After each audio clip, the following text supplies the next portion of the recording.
Hey guys, welcome back. This is Firespire here. Know it's been a couple days since I shot the last video, but I have been doing some stuff. I wanted to gather some resources, set myself up a little bit, kind of make it a little easier for myself for when I do these videos. I'm not running around and, like, trying to just go like mad trying to find things. So anyway, let me take you around the new base and show you around the outside and the inside and what I've done, what I'm working on, and yeah, we'll go from there. Don't think it's going to be a very long video, but you never know. Find out here at the end. So here we got rid of the one furnace and put an anvil down. Starting to enchant now. So let me take you down here. This is the walkway to my mineshaft. That's the word I was looking for. Way down here. I like to mine at like level 16. Let me show you guys here. Where am I? Yeah, Y16. Yeah, it works out for me. I do have another program that shows me where all the resources are. I don't like to use it very often because it kind of feels like cheating. But every now and again, I pop it open and take a look to see if I'm anywhere near anything I want. And it seems that in this world, diamonds are a little bit rarer at level 16 than I'm used to. So if I can't find too many between now and the next couple shafts I put in, I might go down to Y12 or Y14. Don't want to go any lower than 12 if I can't help it, because then you start getting into a lot of lava, and that's not something I want to deal with.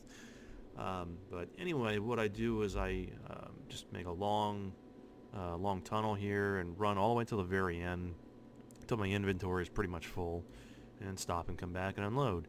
And I come down and I do the same thing a couple blocks over, and yeah, run until I can't mine anymore.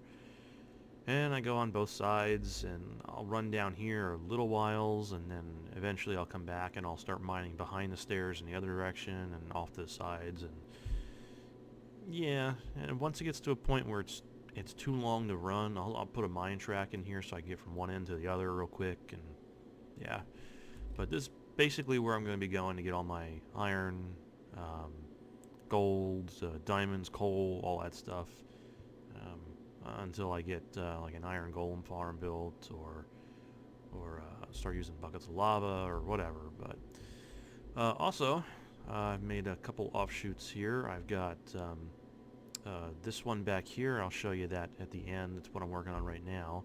But over here, this is where I put all my furnaces for when I'm doing mining. If I got a couple stacks of iron after I find a cave, or just whatever. If I want to smelt some cobblestone back into stone because I'm not using my silk touch pick, or whatever, sand in the glass, you guys know. That's what it's here for. I've already been to the nether, obviously, if I have an end portal right there, but or another portal. I've got a blaze rod from a blaze, built myself a brewing stand.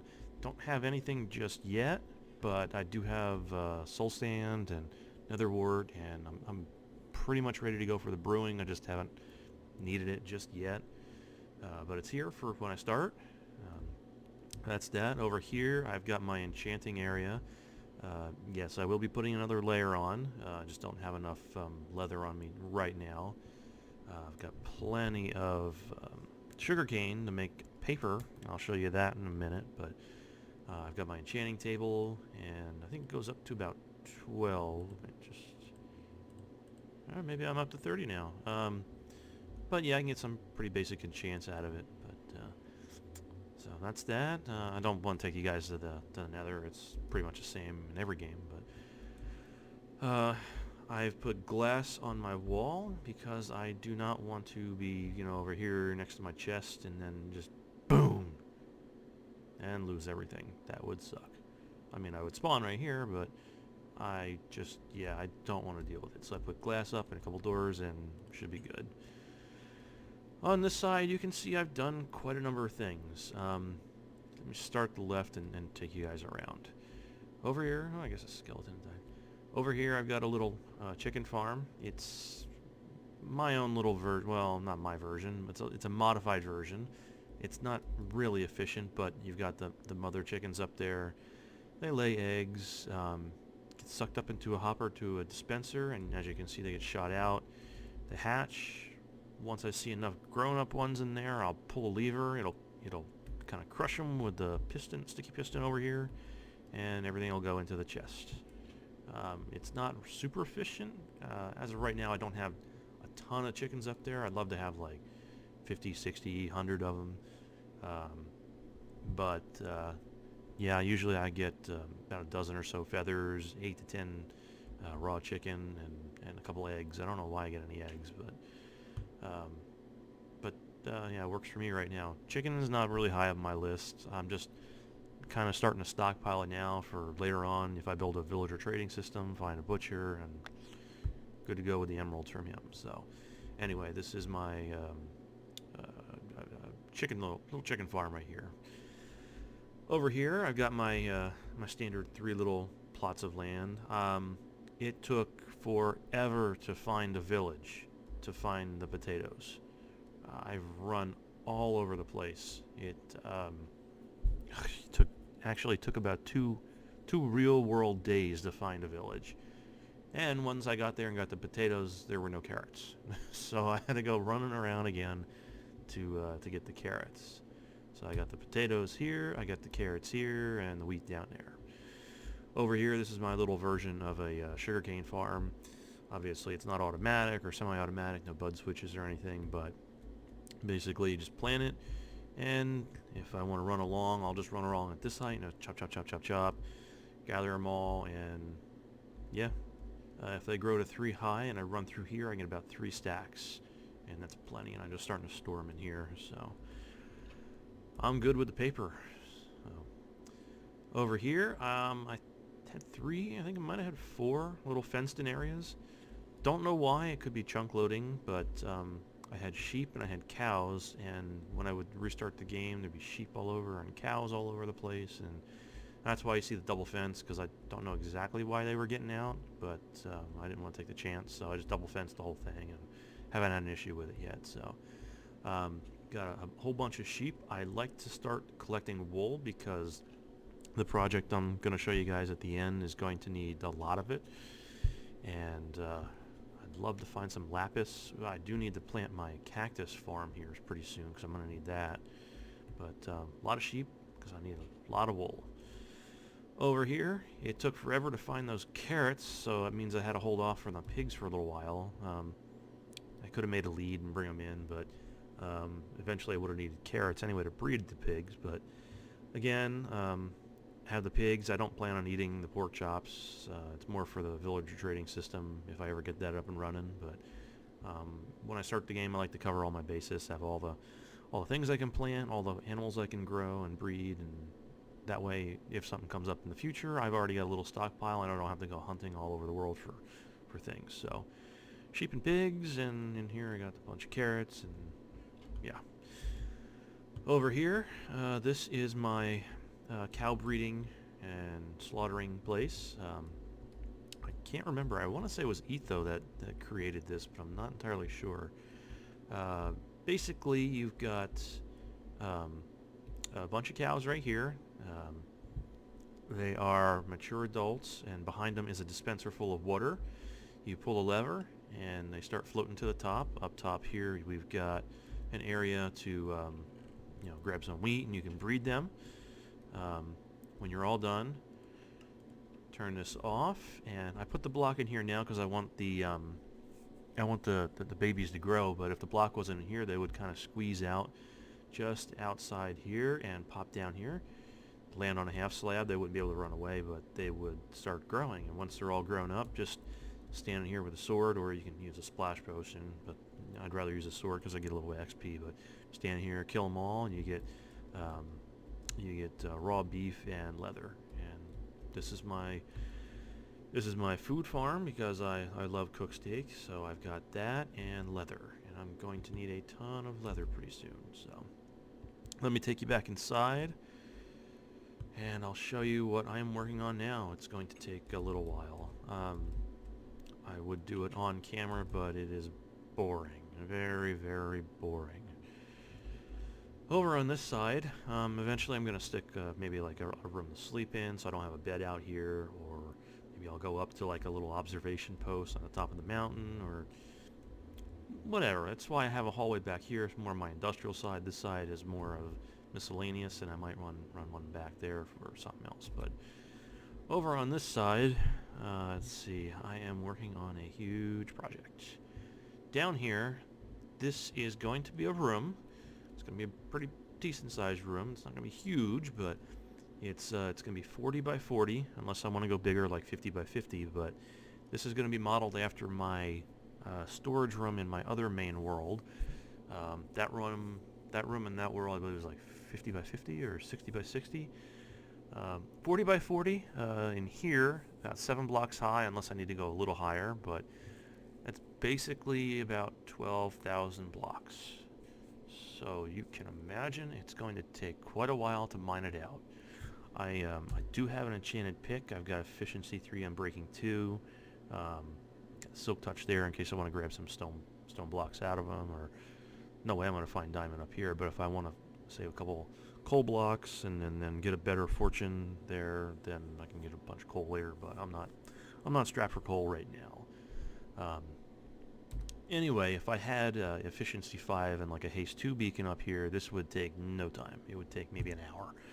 But as it is, I've kind of got to go old school here, and it's going to take me maybe a day or two the way I mine.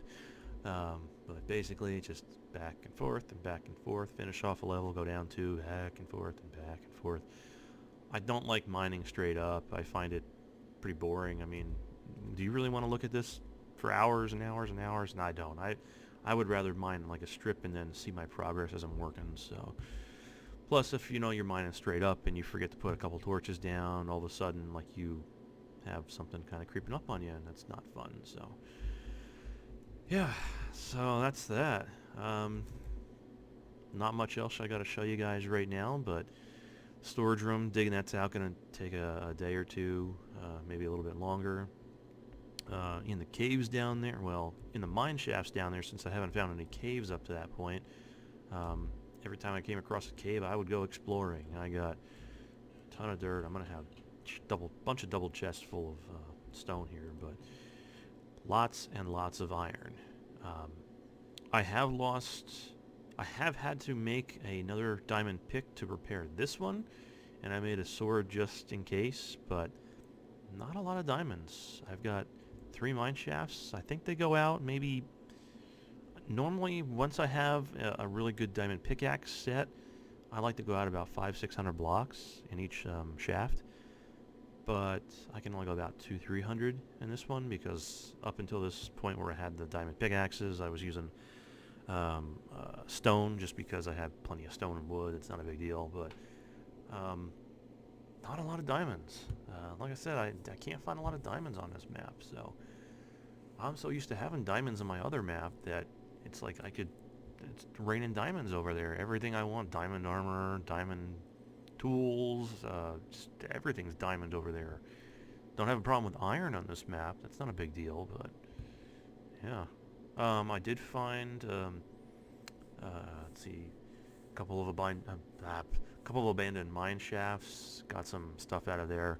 I did find, and it will be one of my first projects after the storage room, or even while I'm working on it, trying to wait for the cows to grow up to get the leather, is I did find a skeleton spawner down there in one of the shafts. So I will mark the coordinates. If it's too close to the base, I might just run. If not, maybe I'll make another portal, and then I'll just kind of skip through the nether so I don't have to run and go through shafts and just blah blah blah, or make a side entrance like I did in my other map. But once I get the skeleton spawner set up, I will make it so that it becomes my little mini XP farm to help me get all my enchants for my tools and armor and weapons, and also it'll be the main source for my bones, for my bone meal, because I would love to. I know I'm going to need a ton of wood for all those double chests for the storage room, and I'm going to need a tree farm, and In my other world, I did not create my tree farm until after I finished that storage room. So basically, what I was doing was I would checkerboard pattern of birch trees. I'd plant one, skip one, plant one, skip one, plant one, and I'd run back inside, do some stuff, come back out, and the trees would grow. And I would plant it, and then run back inside, and it took weeks to get my storage room built, and enough trees in my inventory to make all those double chests and chests for the hoppers, and just, yeah. So I'm going to need, once I dig out my storage room, I'm going to be working on gathering leather from the cows, and then I don't know where I'm going to build it. Running out of room up here on this little plateau, but I might build it over there, but there is a ravine separating me, or I might just chop down a bunch of the forest and level it out, put it down there somewhere. But I'm going to need a tree farm, not an automatic one. People have claimed to make an automatic tree farm, but I've never actually seen a tree automatic tree farm. But what I can do is make a pretty semi-automatic tree farm. Just stand there, right-click with the bone meal, and tree grows up. Double pistons come out, pulls the tree, move it all around, blah blah blah. And you guys have probably seen in other YouTube videos, but I'll get that going. And yes, so that is quite a lot of iron, but that is not near as much as what I'm going to need for all of those hoppers. If anybody has built a storage room and used hoppers for it instead of just throwing things in a chest, you know you need a lot of hoppers, and that is what I'm going to need. I'm just going to need a ton of hoppers. I mentioned that all the sheep up there, why I'm starting to collect wool is because when I am done and I've got my 3-4 walls here set up with chests and the hopper system, what I like to do is I like the look of this vanilla stone, but it just is boring after a while. So what I do is grab some wool, some lapis, and basically just throw carpet on the ground. Put some glowstone down every other block or every 2 blocks. Put some carpet over it, and the room is lit, and you don't have torches all over the place, and it's not just gray. Throw a whole bunch of carpet around on the floor. If there's enough room on the ceiling, just throw wool blocks in the ceiling, and just give it some color, just so it's not so beige and boring and just blech. But anyway, just wanted to let you guys know what I was doing. Got some stuff done up there. But I'm pretty much going to be down here just slaving away in my mineshaft, just digging and digging and digging. Some of you guys don't love mining. I don't mind it, as long as you put on some music or a TV show, or in my case, I've got 2 computer screens now with a new computer, and I can play Minecraft in this one, and on the other one, I can listen to other YouTubers and watch their videos or whatever. But just kind of go. Inventory's full, and then you run up and empty and run outside and pick your carrots and all that stuff, kill some cows, and then come back down here and just mine, and that's pretty much what I'm doing. So, all right, thanks guys, thanks for watching, and I will see you in the next one.